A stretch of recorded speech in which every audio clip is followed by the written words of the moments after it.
नमः परमहंसास्वादित चरणकमलचिन्मकरन्दाय भक्तजनमानस निवासाय श्रीरामचन्द्राय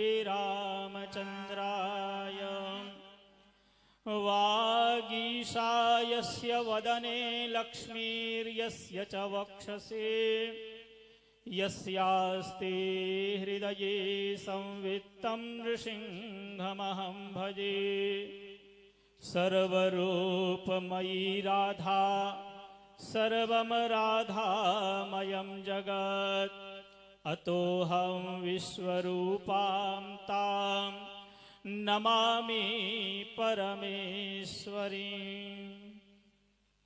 श्री राम जय राम जय जय राम। हे राम जय राम जय जय राम। श्री ध्ययन करें, ऋषियों का पूजन करें और पितृ ऋण से मुक्ति के लिए जीते जी अपने माता पिता को तीर्थ ले जाएं और जब उनका महाप्रयाण हो जाए मृत्यु के पश्चात गया जी में श्राद्ध करें तथा उनके निमित्त भागवत कराएं, तब जाकर के पितरों की मुक्ति होती और पितृ ऋण से मुक्ति प्राप्त होती है। यह श्रीमद् भागवत की कथा भक्ति ज्ञान वैराग्य को प्रदान करने वाली, किंतु ये भक्ति ज्ञान और वैराग्य हमारे जीवन में उतरे कैसे? सर्वोत्तम साधन है जीवन का प्रारंभ भक्ति से करें। प्रारंभ में भक्ति होनी चाहिए। श्रीमद् भागवत के अंतर्गत भक्त प्रहलाद का चरित्र आता है। दैत्य बालक प्रहलाद को खेलने के लिए पुकारते हैं, किंतु प्रहलाद समस्त बालकों को मित्रों को अपने पास बिठा लेते हैं और बड़ा ही सुंदर उन्हें उपदेश देते हैं। कौमार आचरित प्राज्ञो धर्मान भागवतानि। हे मित्रों, यह मनुष्य जीवन तुच्छ विषयों के उपभोग के लिए प्राप्त नहीं हुआ है। यह मनुष्य जीवन तो भगवत प्राप्ति के लिए हुआ है और कुमार अवस्था से ही भगवान को प्राप्त कराने वाले साधनों का अनुष्ठान कर लेना चाहिए। तो जीवन का प्रारंभ भक्ति से करें। जब मध्यावधि आए तो ज्ञान की प्रधानता रखें। भगवान कैसे हैं, भगवान का स्वरूप कैसा? संचिंतयेद भगवतश्चरणारविंदम वज्रांकुशध्वज सरोरुह लांछनाढ्यम उत्तुंग रक्त नख विलसन मुख चक्र ज्योत्स्नाभिराहत महधृदयांधकार। भगवान के चरण कमलों से लेकर के सिर पर्यंत उनका ध्यान करें, निरंतर ध्यान करते रहें तो भगवत स्वरूप का ज्ञान प्राप्त हो जाएगा। और जीवन का जब अंतिम अवसर आए तो मोह का त्याग कर वैराग्य की ओर अग्रसर हो। श्रीमद् भागवत में जितने प्रसंग हैं आप प्रत्येक प्रसंग को देखेंगे। जो भी राजा हुए हैं सार्वभौम सम्राट, जिनकी संपत्ति के विषय में हम लोग विचार भी नहीं कर सकते, संपूर्ण जो जम्बूद्वीप के अधिपति थे, संपूर्ण पृथ्वी के अधिपति थे, उन्होंने भी अपना जीवन अंतिम समय में सब कुछ त्याग करके और भगवान के चरणों में व्यतीत किया। इन त्रिविध साधनों के लिए भक्ति ज्ञान और वैराग्य की प्राप्ति के लिए श्रीमद् भागवत का श्रवण करें।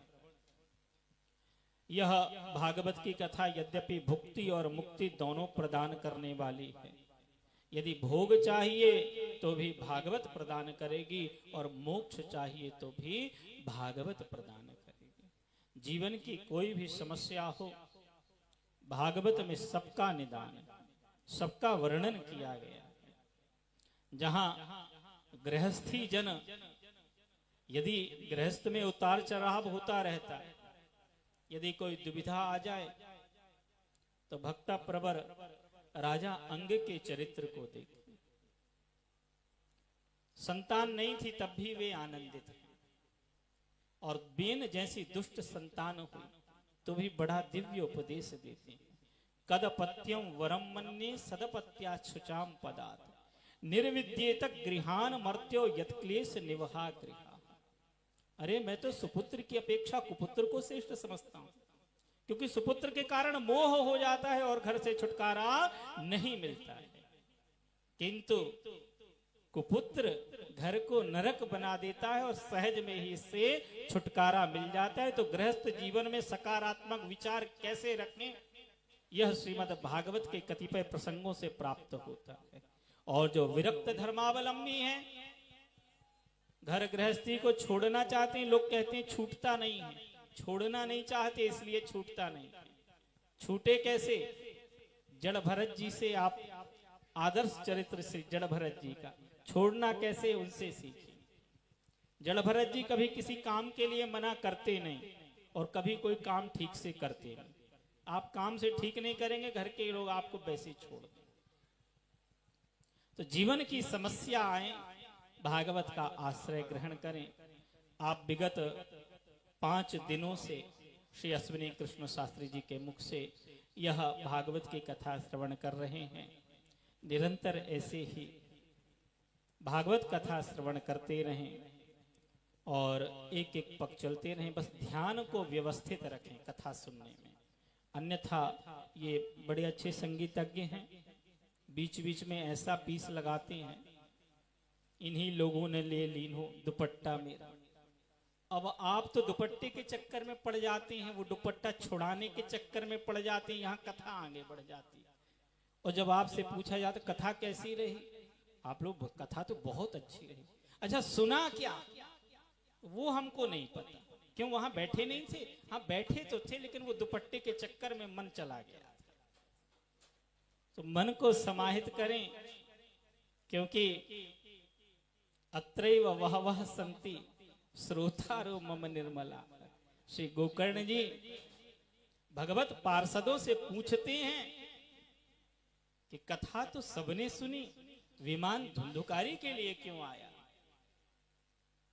भगवत पार्षद बड़ा सुंदर उत्तर देते हैं, श्रवणम तो कृतम सर्वै ना तथा मननम कृतम। कथा तो सुनी सबने, किंतु मनन नहीं की। तो जो मनन करेगा उसके लिए विमान आएगा, जो मनन करेगा उसके संकल्प की पूर्ति अवश्य होगी। तो अपने मन को समाहित करके भागवत की कथा में ले जाएं। इन्हीं शब्दों के साथ मैं अपने वाणी को विराम देता हूं। ठाकुर श्री बांके बिहारी जी से प्रार्थना करता हूं आप सभी के संकल्प की पूर्ति हो, और श्री आचार्य अश्विनी कृष्ण जी की मुखारविंद से आप निरंतर भागवत कथा अमृत का पान करते रहें। बोलिए भागवत भगवान की।